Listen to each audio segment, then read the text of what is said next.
मुख्यमंत्री नीतीश कुमार आरएस भट्टी मतलब कि राजवेंद्र सिंह भट्टी जो अब नए डीजीपी बन चुके हैं उनको फोन करते हैं और फोन करके आरएस भट्टी को बधाई देते हैं और फोन पर ही आरएस भट्टी को कहते हैं कि सब कुछ आपको अब संभालना है।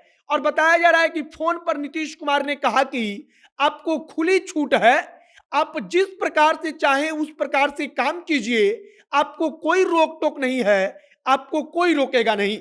कहा जा रहा है कि आरएस भट्टी के डीजीपी बनने के बाद राज्य में जहां इनकाउंटर को लेकर कभी कभार कोई खबर ही आती थी या आती ही नहीं थी कई कई महीने तक, वहां पर आरएस भट्टी के आने के बाद जो कुख्यात अपराधी हैं उनके इनकाउंटर को लेकर फुल प्रूफ प्लानिंग बनेगी। जो कुख्यात जो अपराधी हैं उनको खत्म करने के लिए जो डीजीपी हैं वो खुद पूरा का पूरा योजना बनाएंगे।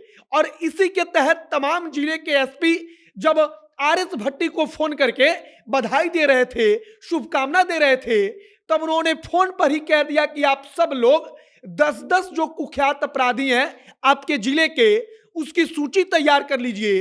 उन सारे लोगों की सूची हमको चाहिए। आगे हम इसी बारे में बातचीत करेंगे कि नीतीश कुमार ने अभी शपथ ग्रहण के पहले ही जो आरएस भट्टी हैं उनसे क्या कहा। आरएस भट्टी ने भी अभी पद संभालने से पहले ही तमाम जिलों के जो कप्तान हैं उनसे क्या कहा। और आवास सीएम हाउस में जो नीतीश कुमार के साथ एक बैठक चल रही है जिसकी खबर आ रही है, उसमें क्या कुछ हो रहा है। बाकी नमस्कार, मेरा नाम है मोहित कुमार सिंह और आप जनता जंक्शन देख रहे हैं। विद्या विहार रेसिडेंशियल स्कूल परोरा पूर्णिया बिहार एक CBSE affiliated residential coed school है जो पिछले 26 सालों से अनेक होनहार बच्चों को शिक्षा दे रहा है, जिसमें से एक है यूपीएससी 2020 के टॉपर शुभम। लड़कों की कक्षा 4वीं से 8वीं और कक्षा 11वीं की एडमिशन प्रक्रिया शुरू हो गई है, तो वहीं लड़कियों के लिए कक्षा 6ठी से 8वीं और कक्षा 11वीं की एडमिशन प्रक्रिया अभी चालू है। अन्य जानकारी के लिए स्क्रीन पर दिए गए नंबर पर तुरंत संपर्क करें। आरएस भट्टी के बारे में एक बात कही जाती है कि आरएस भट्टी को एक जगह बैठकर काम करना पसंद नहीं है। मतलब कि आरएस भट्टी किसी ऑफिस में बैठकर, कार्यालय में बैठकर काम नहीं करते, बल्कि आरएस भट्टी को पसंद है कि वो हमेशा फील्ड में इधर से उधर घूमते रहे। उनके बारे में एक शब्द कहा जाता है कि वो फील्ड ऑफिसर हैं। मतलब कि हमेशा क्षेत्र में घूमकर इधर से उधर रह घूमते हुए सब कुछ देखते हुए काम करना उनका पसंद है। और इसी पसंद के तहत वो डीजीपी बनने के बाद भी काम करेंगे। अब यहां पर समझिए कि आरएस भट्टी को नीतीश कुमार ने फोन पर जब खुली छूट की बात कही तो इसका मतलब क्या है। पिछले कुछ वक्त से आप सबने देखा कि एक ही साथ कई कई जगहों पर आधे आधे दर्जन लोगों को खत्म करने का मामला हो, या फिर हर रोज ऐसी खबर आती है जहां पर कहीं लूटपाट हो रही है, किसी को गोली मारी जा रही है, या इस प्रकार की खबर आ रही है।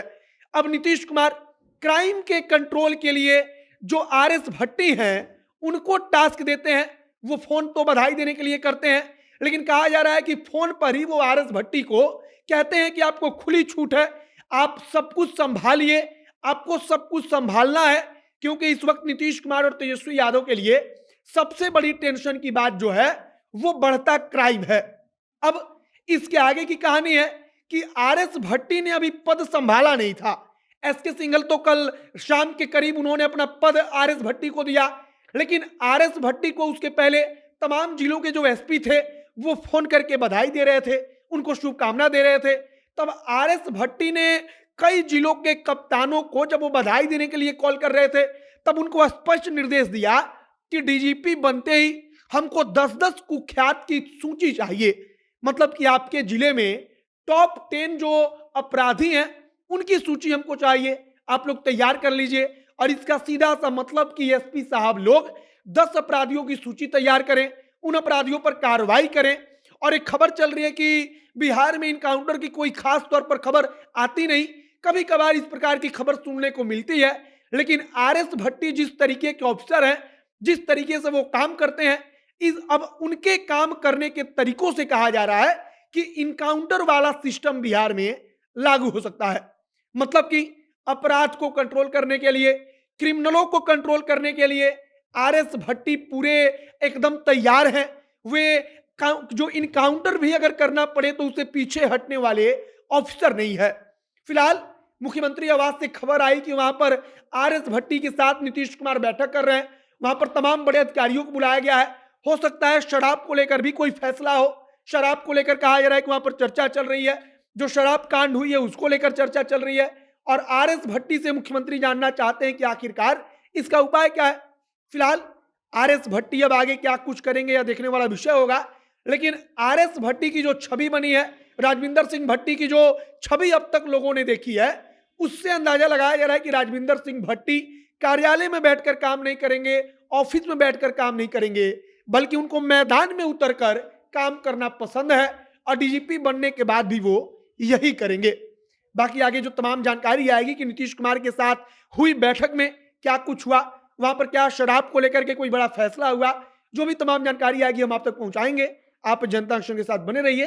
कैमरे से विशाल खड़े हैं और मैं मोहित कुमार सिंह। बहुत बहुत धन्यवाद।